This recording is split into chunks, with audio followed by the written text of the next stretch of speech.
Hi, and welcome to Capturing Christianity. My name is Cameron Bertuzzi. I'm exposing you to the intellectual side of Christian belief. Today I'm joined by none other than Dr. William Lane Craig and Dr. Russell Hemati. Am I saying that correctly?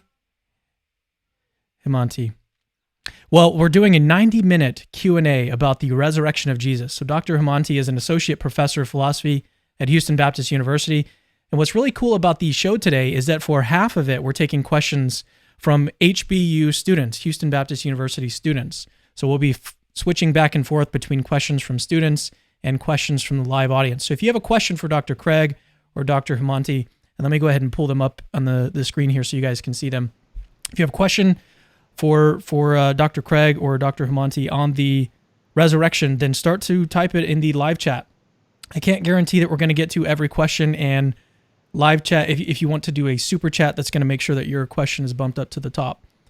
Well, before we get into asking these questions and answering them, let's start with you, Dr. Craig. Just for anyone who doesn't know who you are, take about 60 seconds, and give a brief introduction.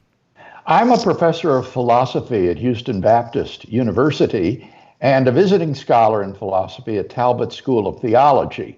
I'm also the founder and current president of a nonprofit web-based ministry called Reasonable Faith. All right, let's pass it over to you. So, Dr. Hemati, can I call you Russ? Is that okay? Please do. Russ, so this is one of your first appearances online in the online sphere. So we'll give you a little bit more time to give an introduction about who you are. As a Christian, you're an associate professor of philosophy, and why you're interested in these questions. Yeah, so my name is Dr. Russell Hemati. Everyone gets the pronunciation wrong. It's Middle Eastern. I'm the chair of the philosophy department at Houston Baptist University. And I come to academia from a long background in tech, actually. I used to do database design. I worked in the dot-coms back at the turn of the millennium. I've been at HBU since 2008. Most of what I do is teach a lot of freshman philosophy, a lot of logic, and then a lot of administrative duties. My research interests, I'm primarily an Augustan and late antiquity scholar, so Boethius, the Stoics, that kind of thing. I also study skepticism from that time period as well. I came to philosophy because of my Christian faith. I found the questions that I had about faith were ones that it seemed like only philosophers were asking as well, and so I was just drawn to it immediately, and haven't looked back since. That's great. All right. Well, with that, let's just go ahead and jump right in. I want to save most of the time for the questions. So we're going to start with a question from the HBU students. Is there anything else that we'd like to say about that before we begin? I mean, I would happily like to plug HBU and anything else that you'd like to say about the class.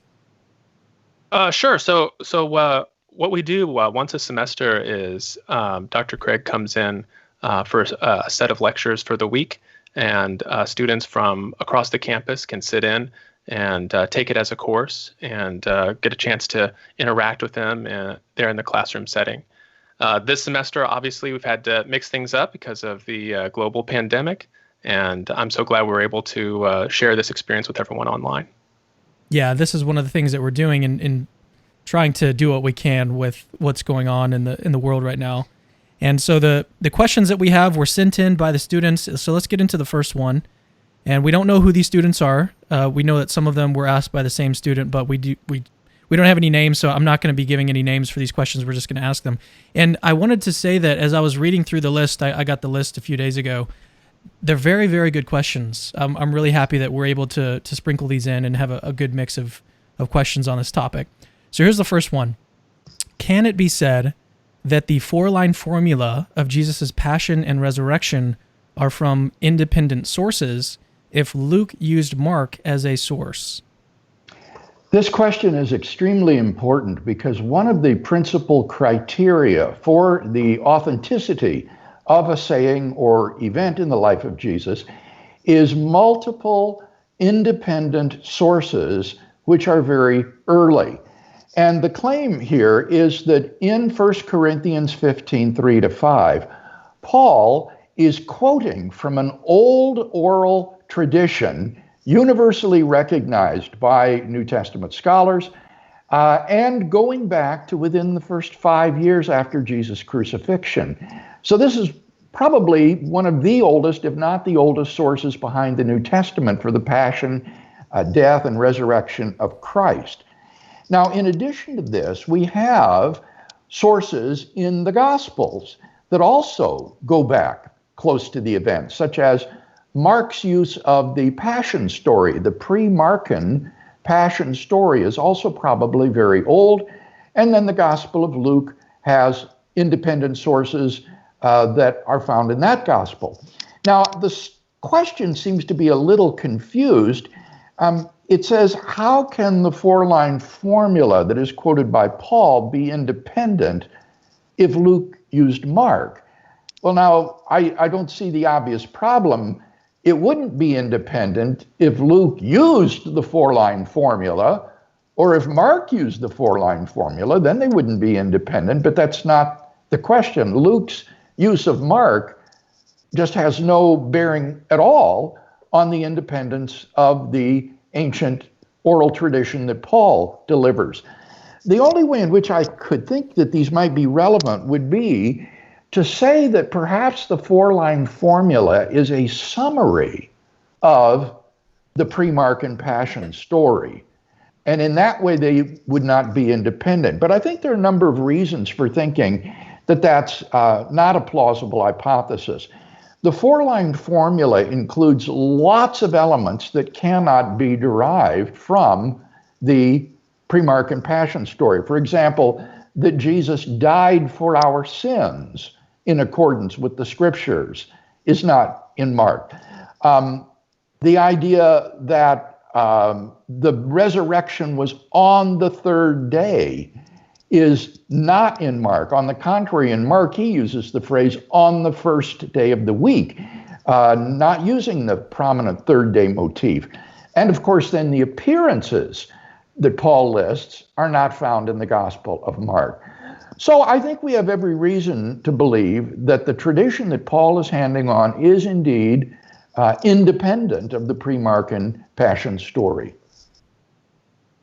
Do you have anything to add, Russ? So is the issue here that Luke and Mark wouldn't be independent from each other in that case? So maybe our list of sources goes from 3 to 2, but the independence still remains, though. Yes, it does, because although Luke used Mark as one of his sources, there's a lot of material in the resurrection narratives of Luke that are not derived from Mark. Remember, Mark's story ends with verse 8 of chapter 16, with the women fleeing from the empty tomb. Luke goes on to narrate appearances to the 12, to the Emmaus disciples, and so on. So these cannot be simply based upon Mark. Luke had an independent source, which scholars arbitrarily refer to as L, meaning Luke's source. And so when I talk about the independence of these sources, I'm talking about the independence, for example, of L from Mark's Passion source. All right, let's turn to a question from the live chat here, and we have a super chat from Jack Leonard, so appreciate that, Jack. He says, what is your favorite way to respond when someone brings up the intergospel differences in resurrection accounts, for example, the number of angels? Mm-hmm. What I say is that a historical case for the resurrection of Jesus does not depend upon the inerrancy of the documents.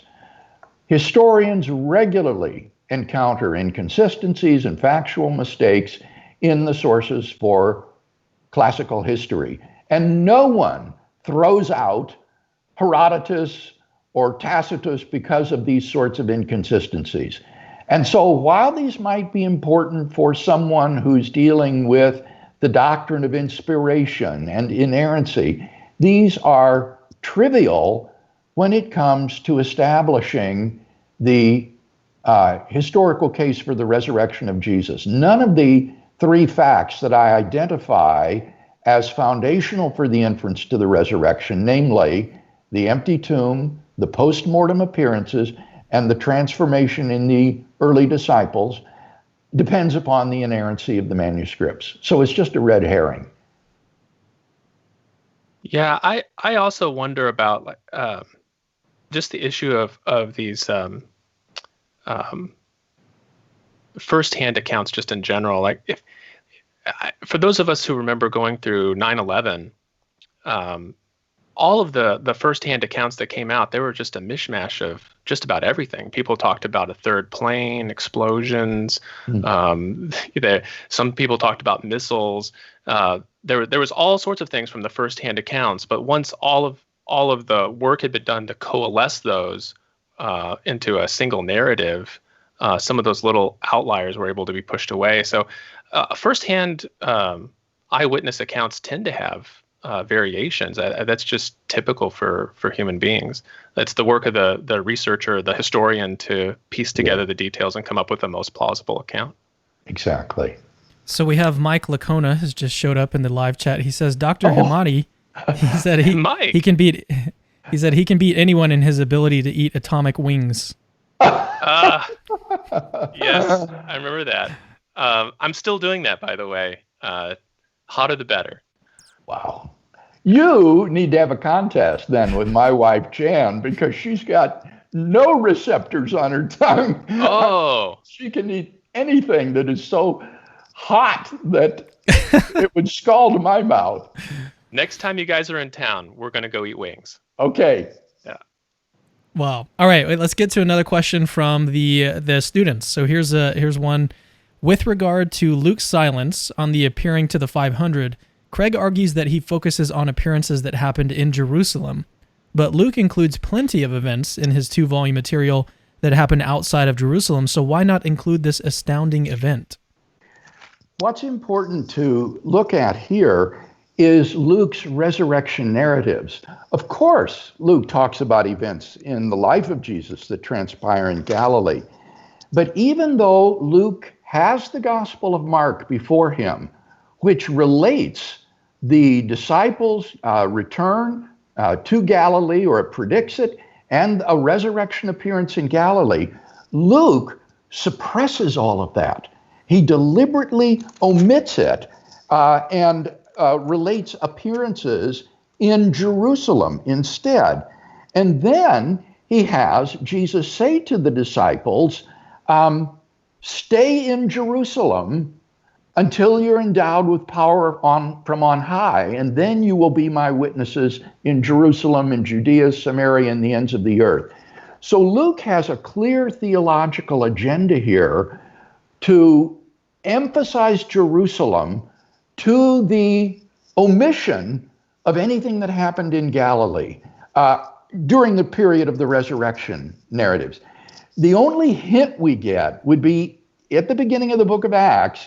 Luke suddenly says, well, it was actually 40 days during which Jesus appeared to the disciples. Whoa, where did that come from? And in Luke 24, it's almost as though Jesus appears to the disciples and ascends into heaven on Easter evening under the moonlight. And then suddenly we find out that's a telescoped account that really Luke was aware there was a 40-day interim before the ascension. So we're dealing here with a theological emphasis. Probably it's based upon Luke's wanting to emphasize that the Gentile mission, which is recorded in the book of Acts, as the gospel goes out to Judea, Samaria, and the uttermost parts of the earth, that it goes out from Jerusalem. It is headquartered and based in Jerusalem. And so that's where he focuses on the Jerusalem appearances. So if the appearance to the 500 brethren did appear in Galilee, as seems very plausible, I mean, a group that size would have to meet out of doors. And it was in Galilee that Jesus spoke to thousands of people on the hillsides. Well, then that would be omitted by Luke because he's focusing on what went on in Jerusalem. Dr. Craig, do we know what's the current scholarship on the dates for Luke and Acts? Do we know which one was written first? Oh, I think it's generally agreed that as the sequel to the Gospel of Luke, Acts was written later. Okay. In the beginning of the book of Acts, in the preface, Luke speaks to the same person to whom the gospel was written. And he says, Theophilus, we've already recounted what Jesus began to do, and now I'm going to continue my narrative. So the most natural interpretation would be that whenever these were written, they were written in sequence. Okay. All right, here's a question from the live audience. He says, how do we establish that the New Testament books are independent and reliable sources when the writers are biased?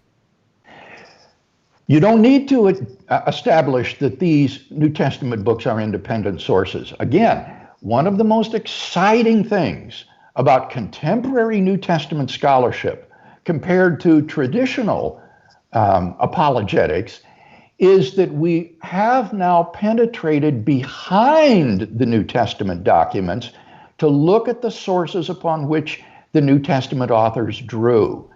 And it is these sources which are independent of each other, and in many cases extremely, extremely early, like this oral tradition that Paul draws upon in 1 Corinthians 15, 3-5.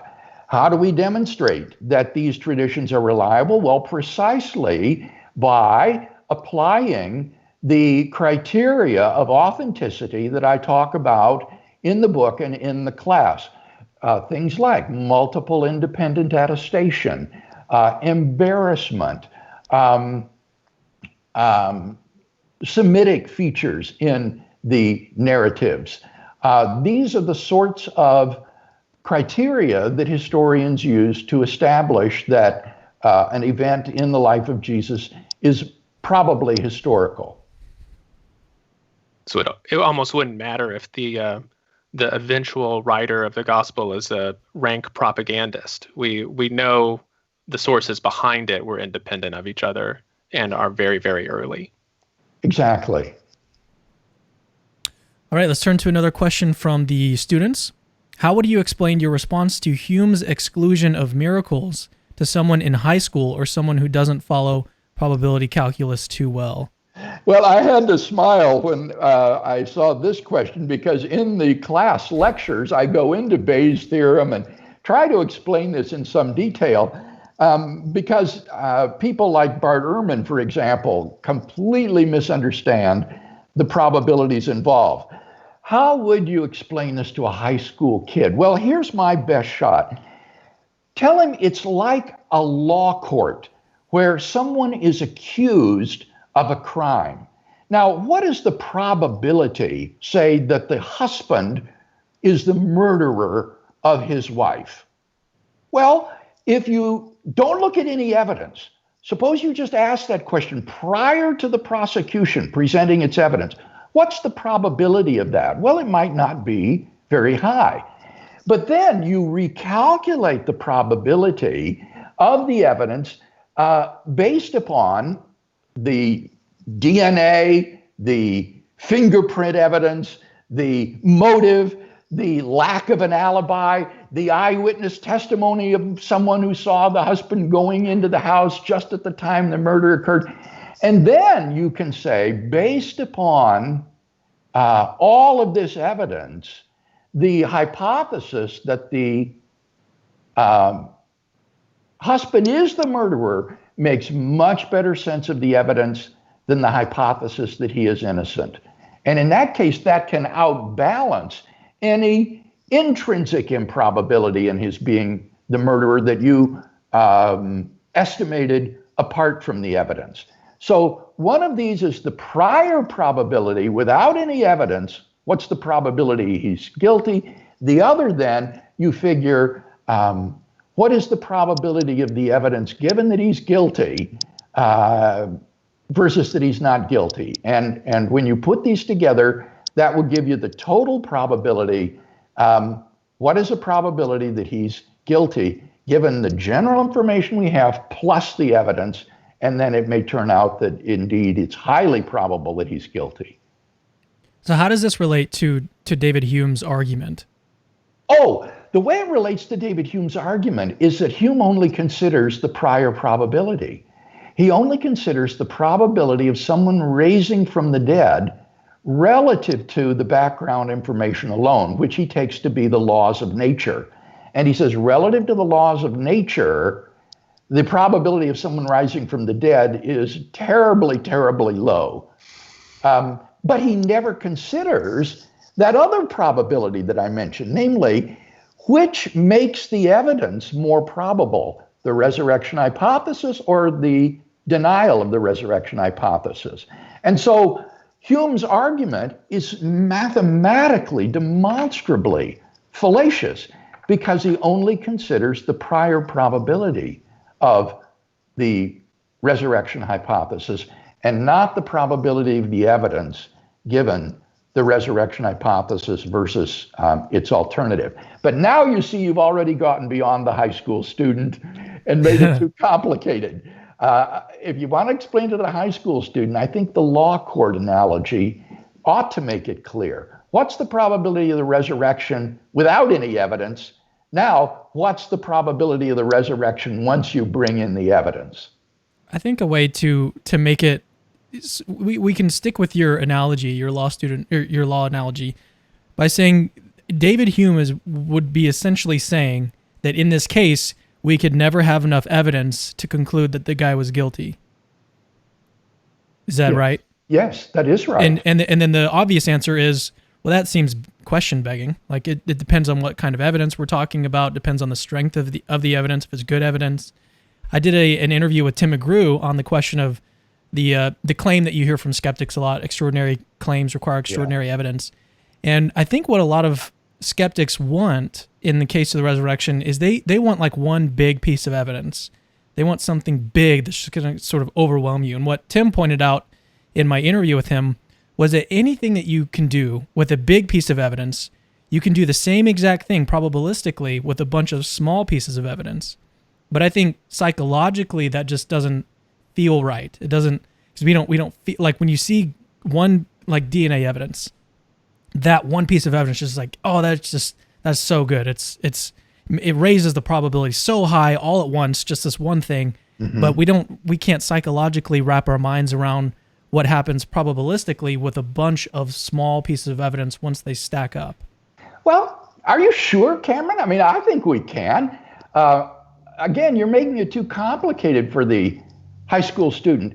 Even if the fingerprint evidence alone isn't enough to convict the husband, even if the DNA evidence alone isn't enough to convict him, even if the eyewitness testimony and the fingerprints on the weapon aren't enough individually to convict him, the cumulative force of all of this evidence together can make the verdict of guilty overwhelming.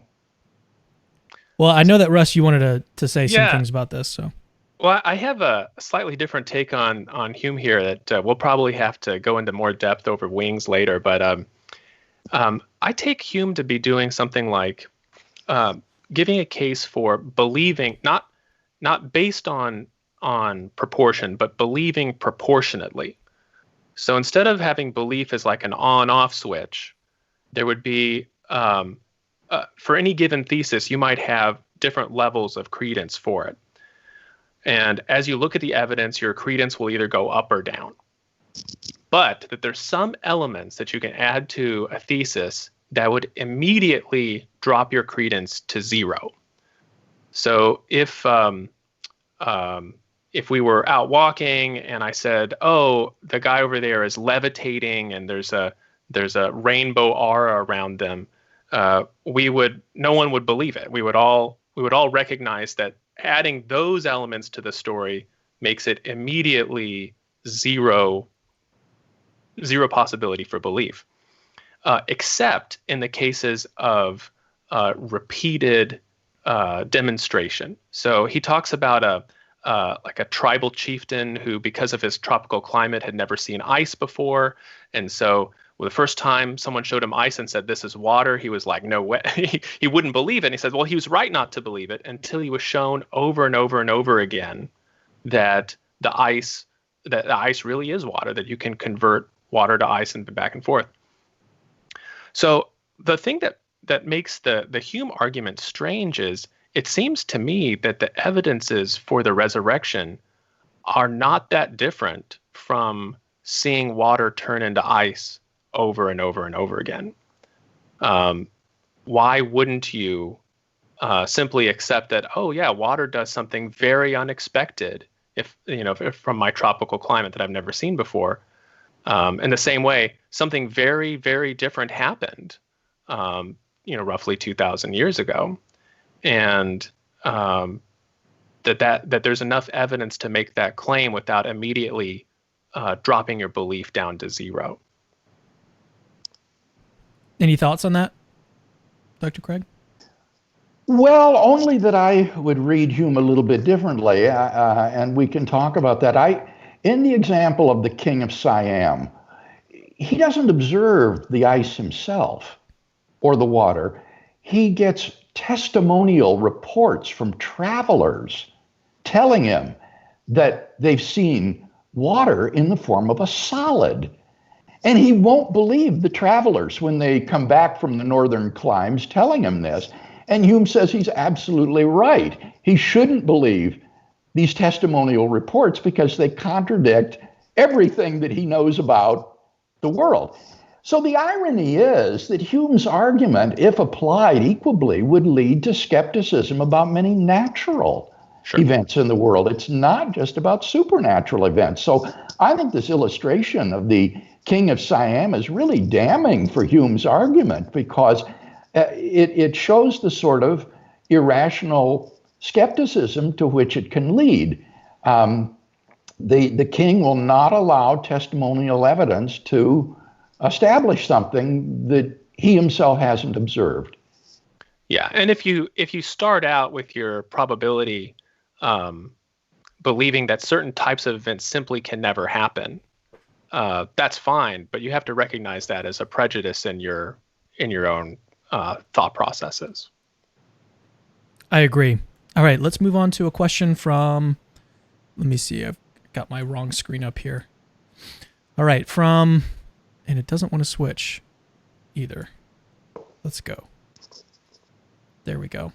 All right, from Anders Ekron, he says, what do you say when scholars say that the Romans didn't bury crucified criminals but let them rot on the cross or put them in mass graves?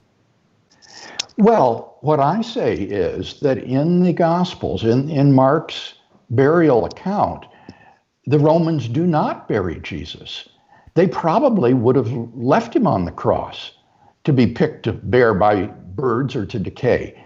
But he is buried by a member of the Jewish Sanhedrin, the very court that condemned Jesus to death, all of whom, Mark says, voted for Jesus' guilty verdict. So Joseph of Arimathea just comes out of the blue. Rather than have Jesus buried by his friends or his faithful disciples, he's buried by a member of the very court that sentenced him to death, which is quite unexpected. But given Jewish sensibilities, allowing the body of a crucified criminal to remain on the cross over Passover and over the Sabbath would have defiled the land. And therefore the Jews had to have that body taken down before sundown on Friday, lest the land be defiled. And so it's very plausible that a member of the Sanhedrin would be delegated, go to Pilate and request the body of Jesus to inter it. And it's very plausible that Pilate would turn it over to the Jews, not wanting to cause trouble during Passover season, especially if Pilate thought Jesus was innocent and unjustly accused, as the Gospels say that he did. So I think that this is an extremely plausible, if unexpected, feature of the burial narrative. And it's interesting, Cameron, that for that reason, the vast majority of scholars today do agree that Joseph of Arimathea was probably the person who interred Jesus. We actually know the name of the man and his identity who buried Jesus in the tomb. I think it's just extraordinary. Well, let's move to another question from the students here. In 1 Corinthians 15, 3-5, Paul mentions that Jesus was, quote, raised on the third day in accordance with the scriptures, end quote. What scriptures is he referring to and would have been in circulation prior to the time that this early oral tradition was popularized? Well, of course, Paul is referring here to the Old Testament scriptures, but scholars have debated extensively exactly which scriptures these are supposed to be. There don't seem to be any scriptures in the Old Testament that predicts resurrection on the third day. The closest would probably be Hosea 6, 1 and 2. Let me read these. Come, let us return to the Lord, for he has torn, that he might heal us. He has stricken, and he will bind us up. After 2 days, he will revive us. On the third day, he will raise us up, that we may live before him. It could have been that Hosea 6:2 was the verse that this early formula had in mind. The problem with this identification is that Hosea 6:2 is nowhere quoted in the New Testament in connection with Jesus' resurrection from the dead. So if this was the passage they had in mind, why is the New Testament silent with respect to this verse? When you read the gospel, the scriptures that are most often associated with Jesus' resurrection is the story of Jonah. Yeah, I was about to say that, yeah. Yes, as Jonah was in the belly of the whale 3 days and 3 nights, so the Son of Man shall be in the belly of the earth for 3 days and 3 nights. So I think it's probable that it was the Jonah story that these early formulators of this tradition were thinking of. Anything to add, Russ? No, I'd always assumed that he was talking about Jonah with that passage. Doesn't Jesus refers to the sign of Jonah as well, right? Yes. Yeah. So that seemed to be the most natural connection. All right, here's another question from the live audience. David La Rosa says, is it possible to experience a hallucination without knowing it? This is in relation to the curious account of Jesus' appearance to a number of disciples who failed to recognize him. Blessings to all. Oh. Yes, I don't think there's any connection of the hallucination hypothesis with the non-recognition motif. In fact, quite the opposite. A hallucination, as a projection of one's own mind, can only contain what is already in the mind. So, when people project a hallucination or a vision of Mary, for example, they don't have any trouble recognizing her because they're projecting this vision of Mary. So if the disciples were hallucinating Jesus, risen from the dead, there wouldn't be any trouble recognizing him. So the recognition motif is unconnected with this. Now, the question then was, could someone hallucinate without knowing it? Well, I would think yes. Typically, the person who has a hallucination thinks that he is seeing something. I mean, it's not exactly a hallucination, but when you see water on the highway in the distance, it looks like real water, and you might not be aware that it's merely a mirage. And similarly with the hallucination, I imagine people look and see the statue of Mary move, and they think it really did move. So yeah, a person can be sincerely mistaken about what he thinks he sees. I wonder what this story would look like if we went the full hallucination route. So they're traveling with someone to Emmaus. He's telling them some interesting stories. They get there, they break bread. Unknown to them, it's spoiled. They get some ergot poisoning. They're all tripping, and suddenly imagine the person they've been hanging out with is Jesus because they're completely high. And yeah, that's pretty wild. Yeah. Okay, let's turn to another question. Naturalistic hypotheses are often so artificial and ad hoc that they're harder to believe in than the resurrection itself. Yeah, the Gospel Shrooms edition or something. All right, so another question from the HBU students. How can one respond to the claim that Matthew and Luke should not be considered independent sources since they both borrow from Mark? If the material attesting to the empty tomb in Matthew and Luke are based on independent sources, should we clarify that the M and L sources are independent, Or are we at liberty to refer to Matthew and Luke as independent sources, even if they have some degree of dependence on Mark? I think to avoid confusion, we have to make clear that we're talking about the M and the L sources behind the Gospel of Matthew and Luke, respectively. Otherwise, people will not understand what we're talking about, and they will get confused and think that they can easily refute what we say. There's an anti-resurrection video, for example, that I've seen that does exactly that. He interpreted me to be saying that the Gospels are all independent of one another, when in fact I was talking about the sources behind the Gospels, like the pre-Markan Passion story, the M material in Matthew, and the L material in Luke. To give some idea of what this material would be, Matthew, for example, alone includes the story of the guard at the tomb. This is not borrowed from the Gospel of Mark. It's not found in the Gospel of Luke. It is unique to Matthew. And I think one can argue persuasively that this is not an editorial invention by Matthew, but that it is based upon prior tradition. He had a source for the guard story.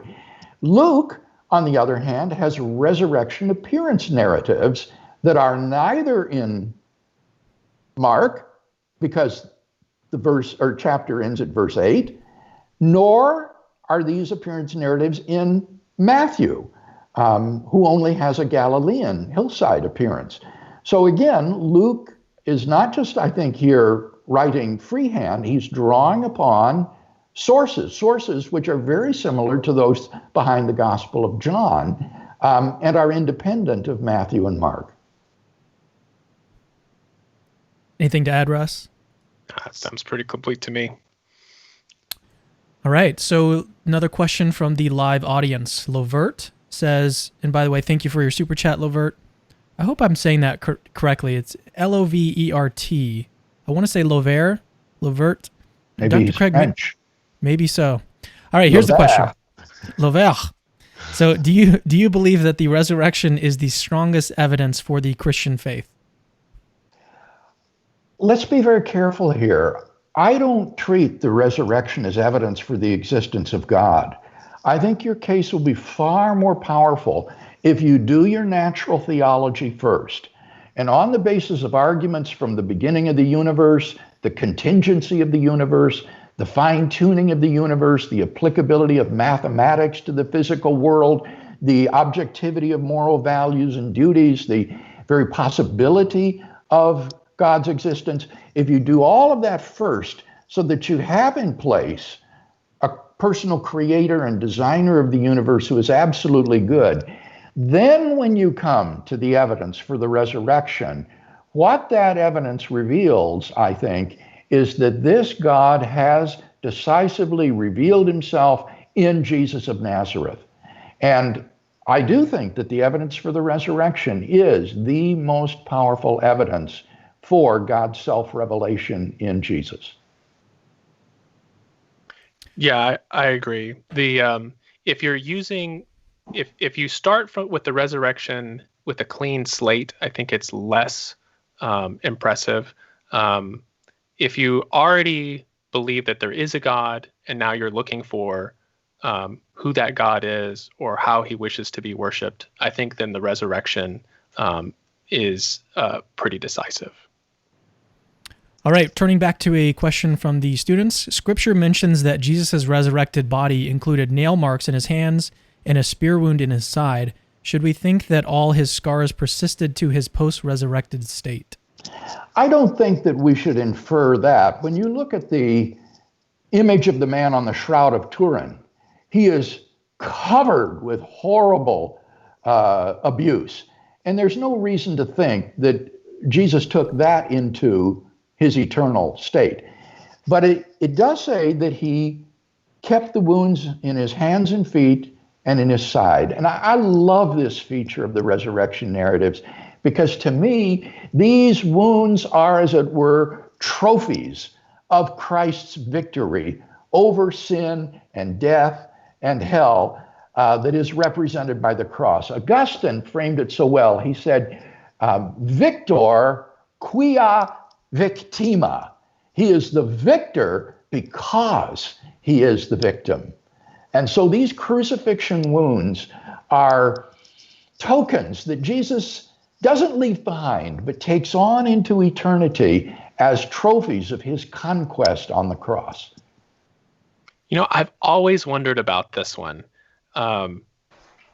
Is it possible that Jesus has a belly button in his resurrected state as potentially a trophy of the incarnation as well? But I have no idea. This one seems so speculative. I can't even imagine. Well, you mentioned the Shroud of Turin. Can I get your thoughts on that really quickly? What do you think about the shroud? Do you think it's authentic? Well, I went out on a limb in my first popular book back in 1981 called The Sun Rises with respect to the Shroud of Turin, arguing that it was probably authentic, and then had the rug pulled from beneath me by the carbon-14 testing done on the shroud that seemed to show that it was medieval. Now, many proponents of shroud authenticity have argued that these tests are wrong, that they were testing a later fragment that was stitched into the cross or interwoven into the shroud to repair damage. But until the tests are redone and reversed, I don't think we should appeal to the Shroud of Turin as evidence. It is still too controversial. The tests against its ancient date are still not overridden, and therefore I think it would be imprudent to use it. What we can use it for is what I just used it for. It gives us a visual, graphic image of what the body of a crucifixion victim would look like. And I think that is very powerful to consider in its own right. All right, turning back to the live audience, a question from Jack Leonard. Thank you for your super chat. He says, do you think that differences in the narratives actually increase credibility? Because if they didn't have differences, they would seem planned. I suppose that's true. Many have said that. They show that the Gospels are not the result of collusion. And that just seems very clear. No one could say that Matthew, Mark, and Luke are collusions because they are so different from each other, and especially in these resurrection narratives. So the question would just be are the discrepancies mainly in the secondary circumstantial details of the narratives? For example, was it dark when the women left for the empty tomb? What were the names of the women in the group of women that went to the tomb? Are they just those sorts of things, or are there really central, irreconcilable differences between them? And if it is just the former, then those would actually be tokens of their credibility rather than marks against them. Yeah, they're the kinds of things that first-person accounts it's the kinds of things that those accounts would have. Slight discrepancies. All right, another question from the students. During resurrection appearances, Jesus can be shown passing through a locked door in John 20:26. How can we show that this event comports with our assertion of a physical bodily resurrection? This is a very popular misimpression. The Gospels never say that Jesus walked through the door or walked through walls. Read the story again. What it says is that he simply appeared in their midst. He didn't come through the wall or the door. He just appeared in the room. It was as though Jesus in his resurrection body had the ability to step in and out of our space-time continuum, to materialize in one place and then to dematerialize, and then to materialize in another place at a great distance from the first place without traversing the distance in between. He could step in and out of our four-dimensional space-time at different places. And so it doesn't involve this kind of penetration of the walls or the room. It is a matter of just appearing and disappearing in our four dimensions. I wonder if this is usually used to make it seem less plausible. Like, well, okay, maybe he can come back from the dead, but then this kind of stuff, like he would need to be just a regular physical body afterwards, or otherwise it's too far. And I always wonder, like, what could be further than resurrection? I think once you've opened the door to that, then why would this be a problem? Being able to simply appear. Russ raises a very good point, and that is we mustn't think of the resurrection of Jesus as the resuscitation of a corpse. This is not a return to the earthly life. This is a transformation to a new mode of existence that Paul describes as immortal, imperishable, glorious, and supernatural. And so we're not talking here simply about a revivification. We are talking about a wholly different category, a transformation to a new mode of being. And in that case, as Russ says, all bets are off as to what powers this supernatural body might be invested with. Okay, let's move on to another question from the live audience. This one is from Paulogia. You've actually interacted with his work on your podcast. You've interacted with one of his videos. He's an atheist YouTuber. So he says, and he's giving a counterfactual scenario. He says, consider a notion that Peter and Paul were the only actual witnesses to the really risen Jesus. And he says, our Gospels and creeds would then be legendary sources on this counterfactual scenario. Do other lines of evidence exist that contradict this counterfactual scenario? Well, yes, all of the evidence contradicts that. I'm surprised he would ask that. First, the inference is mistaken. Suppose that Jesus only appeared to Peter and to Paul. How would that show that the gospel accounts are legendary fictions? It wouldn't show that at all. Peter was an eyewitness, and the traditional view is that his witness stands behind the Gospel of Mark. So that wouldn't follow at all. And Paul was in touch with the people in Jerusalem. Remember, he was in the employ of the Jewish authorities in Jerusalem to persecute the church. So he may well have known about the empty tomb and the postmortem appearance of Jesus even before his conversion on the road to Damascus. So when you've got two eyewitness sources that are that early, goodness sake, you can't infer that the gospel accounts are legendary fictions. Now, the second part of that question was, what was the consequent of the counterfactual again, Cameron? He says, do other lines of evidence exist that contradict this scenario? Yeah, and of course, in 1 Corinthians 15, 3-5, Paul says not only that Jesus appeared to Cephas, which is Peter, but he also appeared to the 12. And the appearance to the 12 is independently attested in John and Luke, plus Paul's own firsthand experience with the 12 when he visited Jerusalem in AD 36. So the appearance to the 12 is abundantly attested. And then Paul goes on to mention other resurrection appearances as well. So I think we have very good evidence that the appearances were not initially confined to just two people, Peter and Paul. And then, of course, we have, as I said before, these multiple independent traditions behind the gospel stories that also show that this isn't correct. So this is a hypothesis that has virtually nothing to commend it.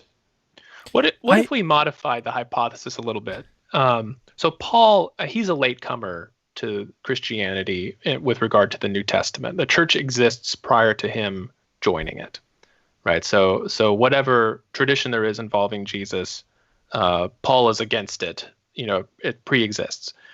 What if we went with Peter and say John instead? I mean, does that might make it the the premise a little bit better. We've got a couple apostles, then Paul has some sort of nervous breakdown and joins the club, and I mean that makes it.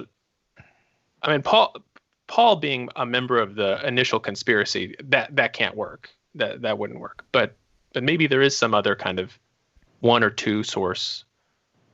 No, I see skepticism on your face here. It's not working. I think you're going to make the hypothesis more plausible by strengthening the eyewitness testimony by including John. I took it that the questioner was not advocating some sort of outmoded conspiracy hypothesis, that this was the result of a Petrine and Pauline conspiracy. I thought he meant that there were only originally 2 resurrection appearances claimed, one to Peter and one to Paul. And then I don't think he's saying these were only claimed. He's saying, let's suppose that the only people that Jesus appeared to were Peter and Paul. Yeah, it doesn't follow from that at all that the Gospels are legendary fictions, much less that there's no evidence that hypothesis is false. All the evidence says that hypothesis is false. Nobody thinks that there were only 2 resurrection appearances, one to Peter and one to Paul. Nobody thinks that. Yeah. All right, let's move on. Let's go back to some questions from the students. This one is in John 21:4 and Luke 24:13 through 35.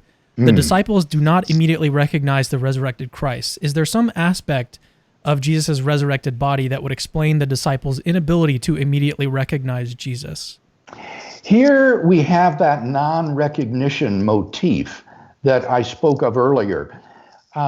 This non-recognition motif is found only in 3 of the gospel resurrection appearance stories.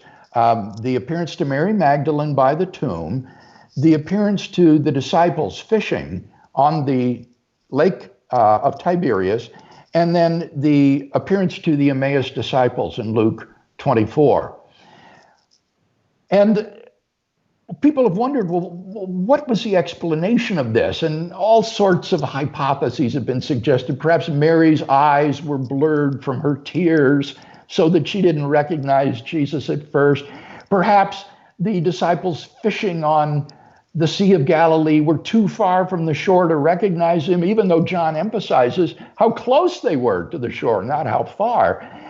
So I don't think that these hypotheses have much to commend them. Rather, Luke explicitly says their eyes were held from recognizing him. There wasn't a change in the facial morphology of Jesus. There was a supernatural blindness, as it were, imposed upon the disciples. God held them from recognizing him initially until the moment of disclosure, like the breaking of the bread at Emmaus or the miraculous catch of fish on the Sea of Galilee. So what is going on here? What is the gospel writer or God trying to teach us by this? Well, it's uncertain, but here's a suggestion. I mentioned that the resurrection of Jesus is not just the revivification of a corpse, but a transformation to a new mode of reality.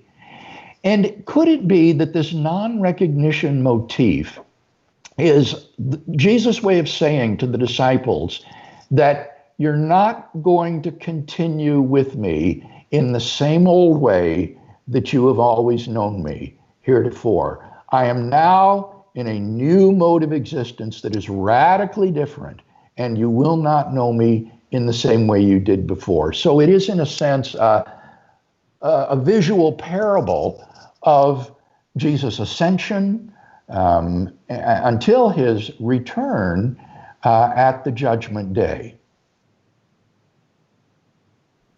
All right, before we turn to the live audience questions again, I want to remind you guys, if you're interested in these questions and you're interested in apologetics, the evidence for Christianity, make sure to subscribe to my channel. Hit that little bell as well so you can get notifications when we post new videos. That's a way to support the ministry. If you want to support the ministry financially, you can go to patreon.com/capturingchristianity. That is also in the description of the video. So here's the next question. This is a super chat from Joshua Leclerc. Thank you for this. He says, shouldn't we have more documentation of the resurrection? Thank you. God bless. #bring back the beard. He wants you to grow your beard back. I know. Russ looks good with his beard because it's still dark, but if I grew mine in, it would be gray. I would look terrible. I don't see any reason to expect that to be the case. I think that people need to realize that Jesus was a minor figure in antiquity. He was a hillbilly preacher from Galilee who had at most a 3-year public life. There is absolutely no reason to think that Greco-Roman sources should take any cognizance of what was going on in this backwater. And therefore, what is remarkable actually is the abundance of sources that we have for the life of this relatively obscure Galilean preacher. We have 4 biographies of this man, which is extraordinary. We have more information about Jesus of Nazareth than we do for most major figures of antiquity. So I think that the person who complains of the paucity of the sources just has a very naive understanding of what one ought to expect to read in ancient historians. All right, let's turn back to a question from the students. He says, I've read elsewhere that Bart Ehrman actually uses the conflicting accounts in the Gospels to show that the resurrection couldn't have happened. He asks his audience how many women actually went to the tomb. Was it 1? Was it 2? Was it Mary Magdalene alone, or was it with Mary and other women? And why do we have them going into the tomb in one account and running away scared in another? These are types of questions he usually asks. Doesn't this conflict with Dr. Craig's statement that Bart Ehrman has no problem with the historian carrying out step 1 of his argument? The short answer is yes, it does conflict. Bart Ehrman is in conflict with himself. As I pointed out, if you listen to his historical Jesus lectures with the teaching company, in those lectures, he affirms the historicity of all of those facts upon which the resurrection is based. The honorable burial by Joseph of Arimathea, the discovery of the empty tomb by women, the post-mortem appearances to different individuals and groups, and the origin of the earliest disciples' sincere belief that Jesus was risen from the dead. When Ehrman gave the teaching company lectures, he was fully aware of all of these conflicts in the secondary details that he likes to talk about. But as a good historian, he recognized that these sorts of features do not serve to call into question the historical core of these narratives, which he then affirmed. What happened is that later on, I think when he saw where this was leading, he then suddenly began to back away and say that he doesn't affirm the burial in the tomb or the historicity of the empty tomb. And when you look at his reasons for this, there's no new evidence that he's since discovered, no new factors that would cause him to doubt that he wasn't aware of before. He just points to these same discrepancies in the secondary features of the narratives and now says that these are grounds for skepticism. And I think that just shows bad historical judgment. I think he saw that given the facts of the burial, empty tomb, post-mortem appearances, and origin of the disciples' faith in Jesus, that it is very difficult then to deny that the best explanation of these facts is the one the disciples gave, namely Jesus rose from the dead. And so to avoid that, he began then to deny these facts, appealing to these discrepancies. You think the goal is just to provide a kind of mist of skepticism around it that, well, here's a lot of stuff that we don't know, and so maybe we don't know about any of it, and it's not really intended to be an actual critique of the historical case? Well, in his debates, if you've ever heard him, it's a powerful rhetorical ploy. He'll say, was it dark when the women had gone to the tomb? Or was the sun already risen? Depends on which gospel you read. Was Mary and Salome the women who went to the tomb? Or was it Mary, the mother of James and Joseph? Depends on which gospel you read. And he says this over and over and over again and makes it sound like these gospel narratives are hopelessly contradictory, when in fact he knows that the gospel accounts are in complete accord with respect to the historical core of these narratives. And I would invite our students to just take a simple exercise of looking at the four gospels. I did this once, and record every feature of the narrative that is found in all four gospels. And you will construct quite a nice historical account. If you include details that are found in 3 out of the 4 gospels, it will be an even longer account. And what that illustrates is that the gospels are in essential agreement with respect to things like the death, the burial, and resurrection of Jesus, despite the sort of discrepancies that, as you pointed out, Russ, one will find in eyewitness testimony in typical cases. Okay, let's move on to another question from the live audience. This one is from Cranman Photo Cinema. He's our videographer. He'll be at the next time that we're doing an in-person interview.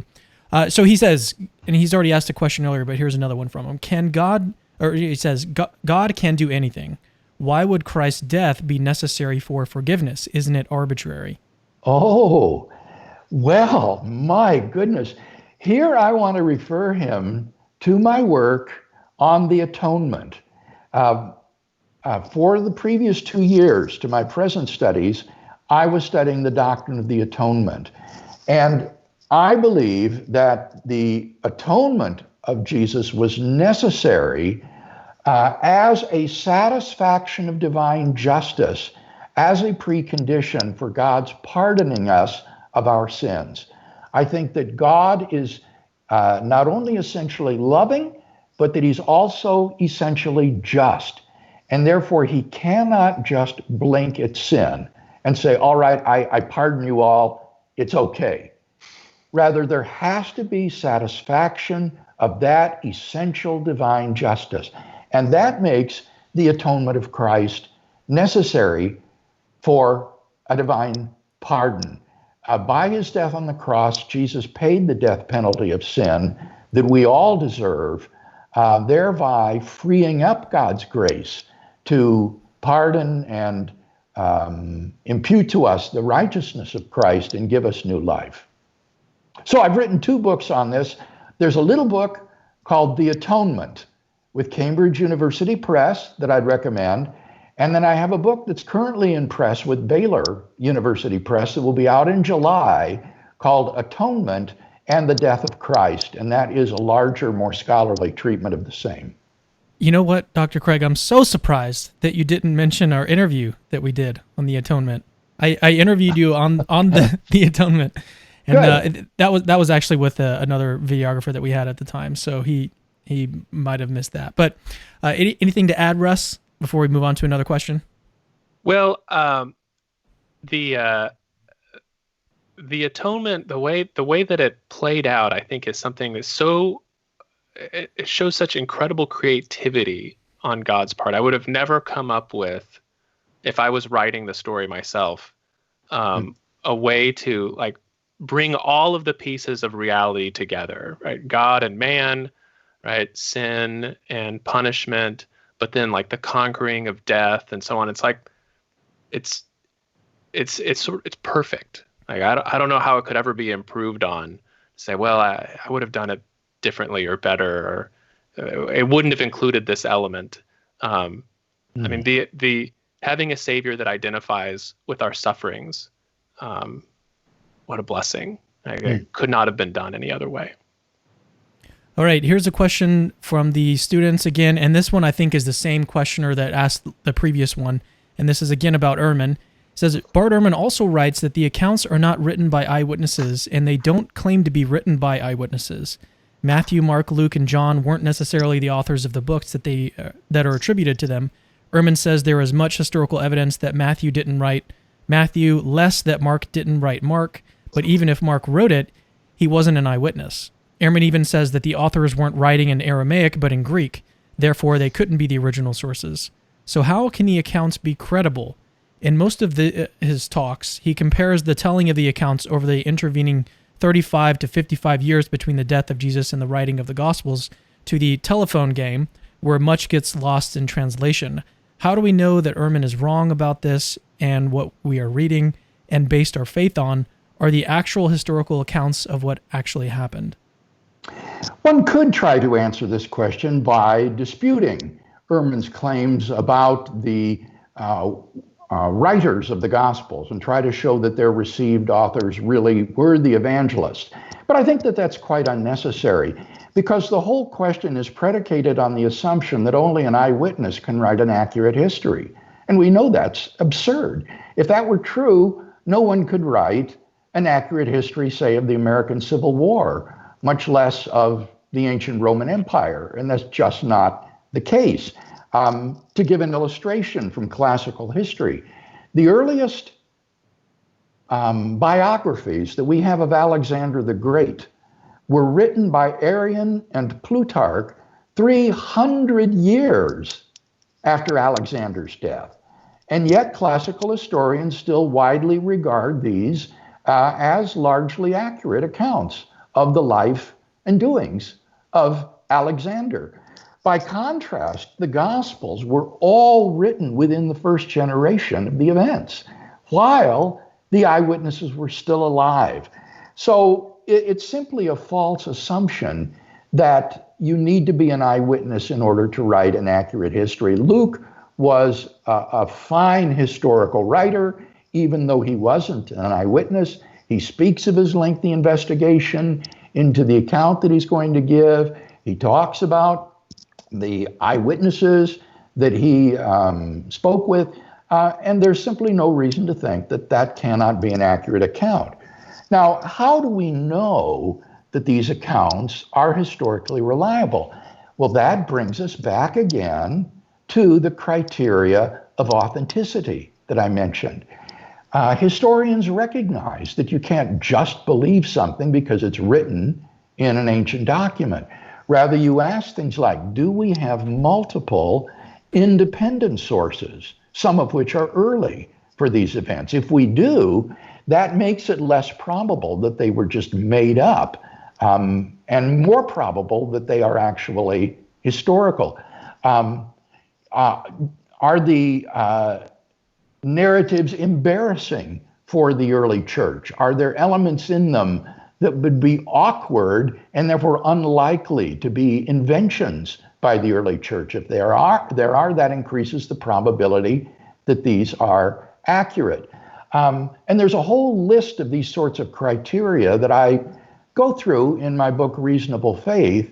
And what's remarkable about these, that it struck me as I studied the resurrection of Jesus, is that they apply to the resurrection narratives with great force over and over again. The application of the criteria of authenticity to the resurrection narratives shows that they pass these criteria and therefore have an increased probability of historical accuracy. Yeah, I find the question kind of, or this thesis a little strange, right? Why?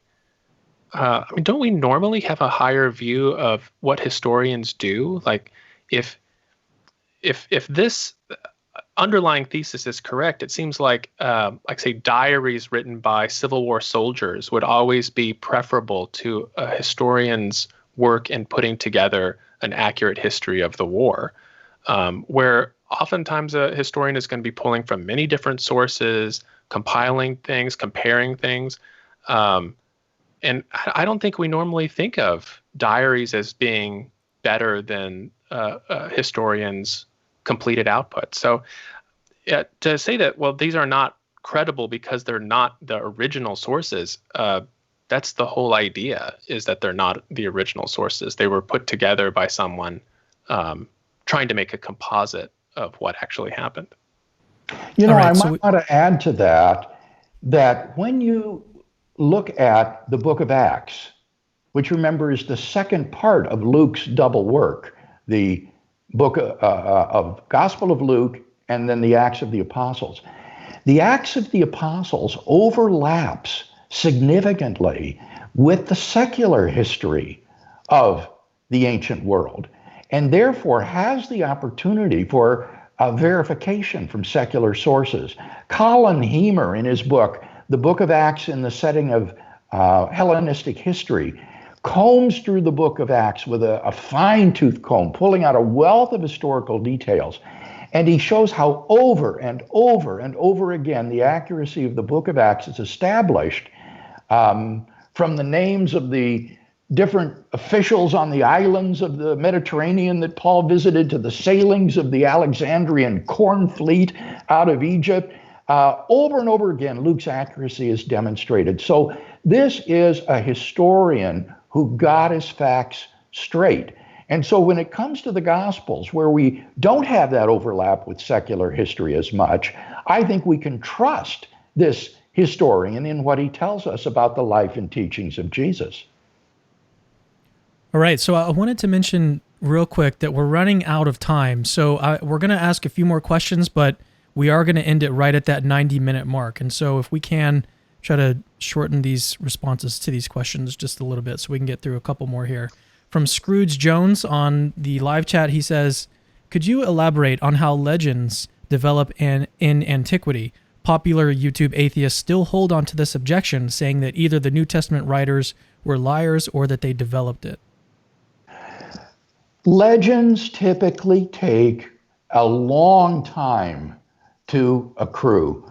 A.N. Sherman White, who is a classical historian, in his book Roman Society and Roman Law in the New Testament, says that the writings of Herodotus enable us to test the rate at which legend accrues. And he says the tests show that even 2 generations is too short a time span to allow legendary and mythical tendencies to wipe out that hard core of historical fact. So when you apply this to the Gospels, they were written within the first generation while the eyewitnesses were still alive. If you add 2 generations to the death of Jesus, that lands you in the 2nd century, exactly the time at which the so-called apocryphal Gospels begin to appear. These are forgeries under the apostles' names, things like the Gospel of Peter, the Gospel of Thomas, and so on. And these, I think, are better candidates for the office of legendary fiction than the canonical Gospels. Okay, let's turn to another question from students. The reference to the Jesus' appearances to the 500 brethren has always intrigued me.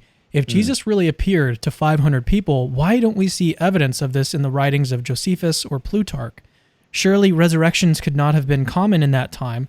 Josephus mentions the death of Jesus, but I have read nothing about his talking about the postmortem appearances. Would the supposition that the appearance to the 500 happened in Galilee really have changed whether these historians would report it? I don't think there's any reason at all to think that these fellows would take notice of what was going on in Galilee.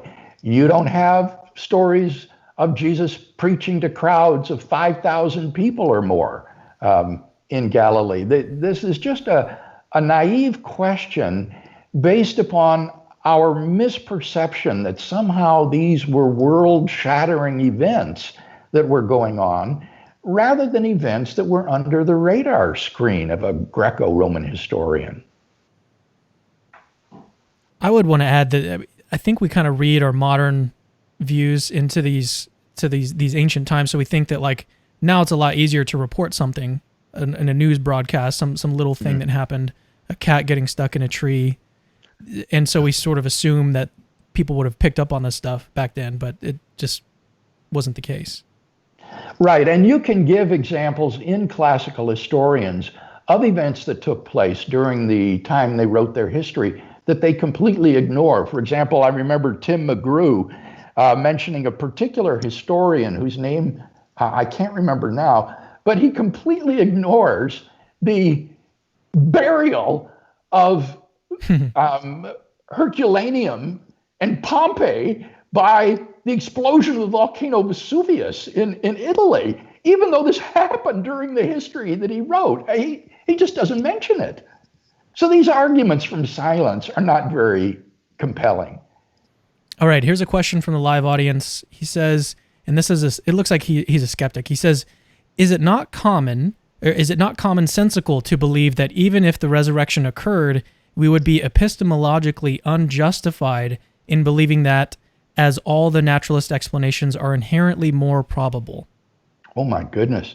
I would say no. I mean, this sounds like a Humean argument again, and I would just recur to what we said about Hume. In the first place, I think, given the existence of God, the prior probability of the resurrection on the background information is not terribly low, because given the existence of God, he could easily cause such a thing.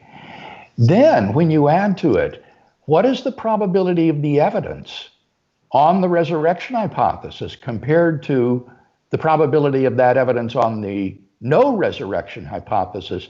Then the evidence, I think, just becomes overwhelming in support of these supernatural accounts of that Jesus rose from the dead, and then the naturalistic accounts fare very poorly. So I think this appeal to probability or common sense is quite wrong.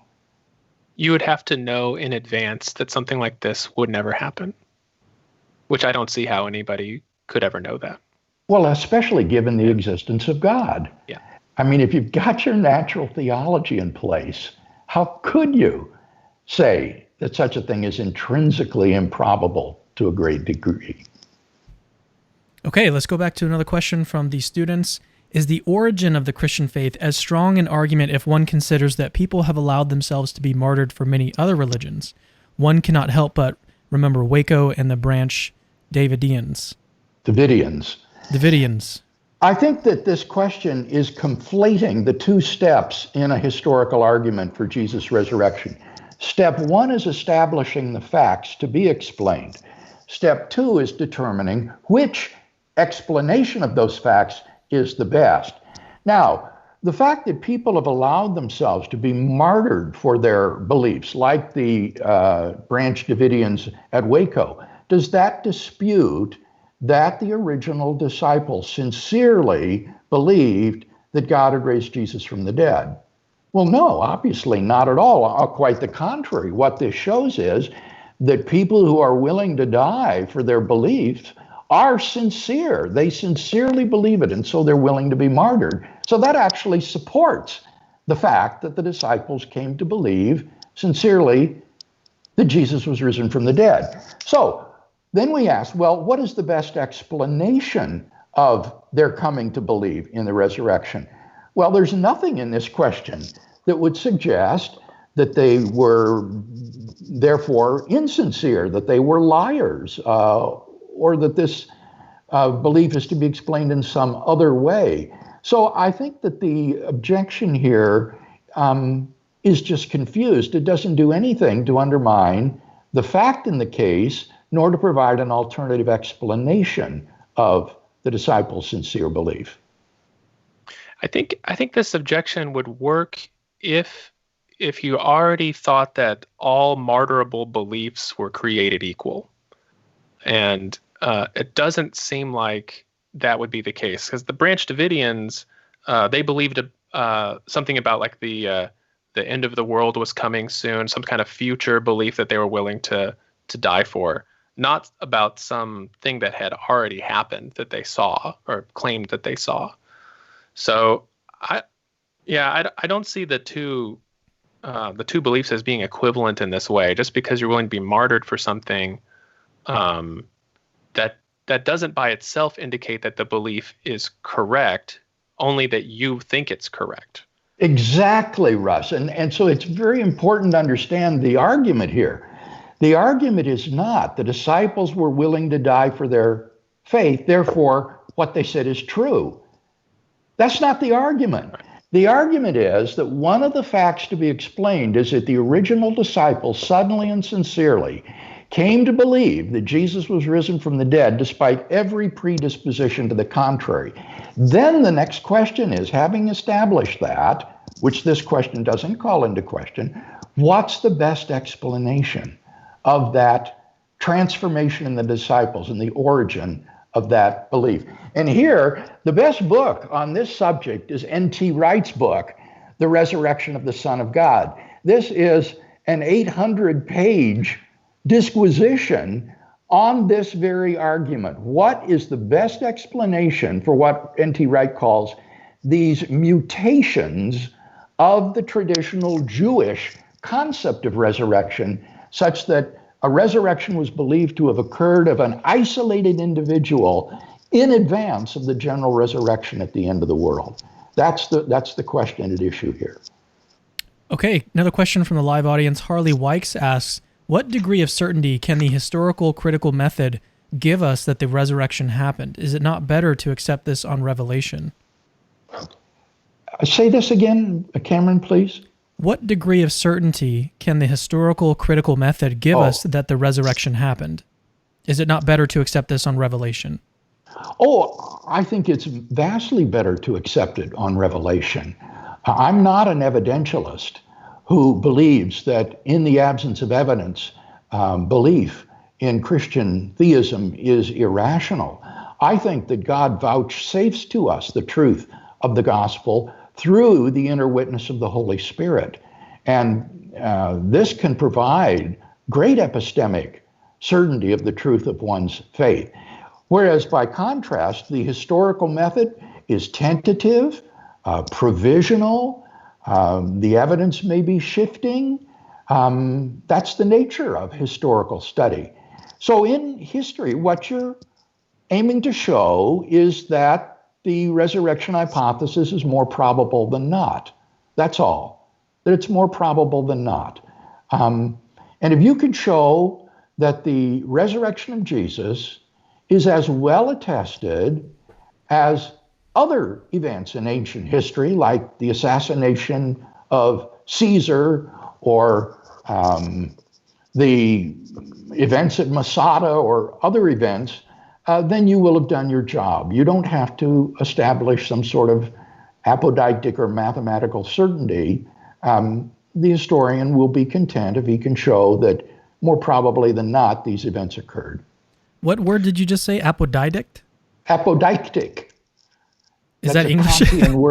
Kantian word that means certain.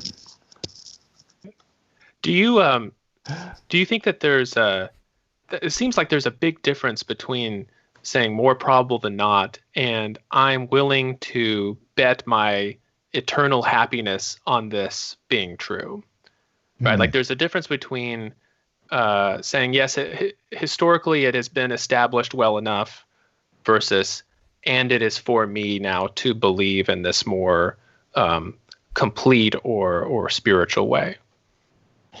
You know, Russ, for me, I would say that one's willingness to risk one's life and believe is rational even when the evidence doesn't make it more probable than not. And here I'm thinking of William James' famous essay, The Will to Believe, where he points out that sometimes belief in the absence of evidence can be perfectly rational because of the importance of the issue and its pressing and inevitable nature.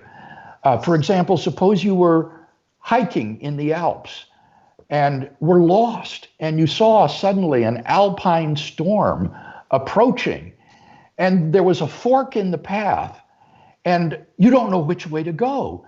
And you see some other hiker, and he says, oh, take the path to the left. That one will lead you to safety.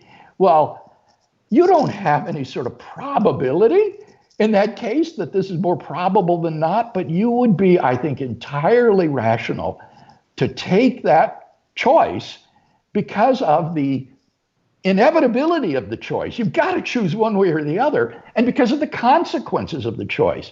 So I remember as a non-Christian first hearing the gospel, I thought, if there's even one chance in a million that this is true, you ought to believe in it. The good news is just too good. Yeah. Okay, let's turn to one last question from the students. Is it possible that the myth-legend hypothesis could be true because once the Gospels were translated to the Greek, it opened the door to pagan mythology? Is it at all possible that something was added during the translation? Anything is possible, but that's not how historians work. Historians work in terms of what is most probable in light of the evidence. And one of the revolutions in New Testament historical Jesus scholarship has been the discovery that the proper cultural framework for understanding Jesus of Nazareth is not Greco-Roman mythology, but rather first century Palestinian Judaism. Jesus was a Jew, and it's against that backdrop that these works are to be understood. I remember talking to a New Testament scholar, James Crossley, about this, and I said to him, why do you think that for so many decades, New Testament scholars fail to see this obvious fact and try to interpret Jesus against the backdrop of Greco-Roman pagan myths? And he said, German anti-Semitism. Oh, my jaw about dropped open when I thought of that. German New Testament criticism has led the world since the late 1700s. And his claim was that German anti-Semitism could not bear a Semitic Jewish Jesus.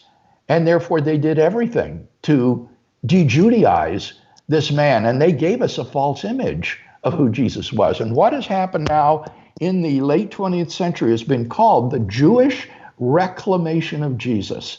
And that we are now seeing him properly in the cultural background in which he belongs. All right, so I have one last thing from the live audience. It's a really, really nice ending live chat to end on. It's from Jack Leonard. He says, Dr. Craig, your invaluable life's work and inspirational example has momentously strengthened my faith and ability to cordially engage others. Words fail to describe my gratitude. Well, thank you very much. That I rejoice in that, and I'm so grateful that the Lord has seen fit to use it in others' lives as well as my own. All right, so with that, we're going to end it, and I really appreciate you taking the time to do this, and Dr. Hemati? Russ? I'll just call you Russ. Yeah, I'm going to call you Russ from now on. Russ is fine. Russ is fine. I have my last name is Bertuzzi, and that's a doozy for people too. So, well, this has been a great time. The questions were also really good. I really enjoyed it. So yeah, thanks for coming on. And if you guys want to see more, then check out the backlog of discussions that we have planned, and also check out the discussions that we have planned coming up. On Thursday, next Thursday, I'm interviewing a philosopher on petitionary prayer. He sort of changed his mind after looking into the arguments. He thought that he was going to find that petitionary prayer never worked, and he changed his mind about that. So that's going to be an interesting conversation. And yeah, so we'll just see you guys later, and thanks for tuning in today. So, see you. Thank you, Cameron. Bye.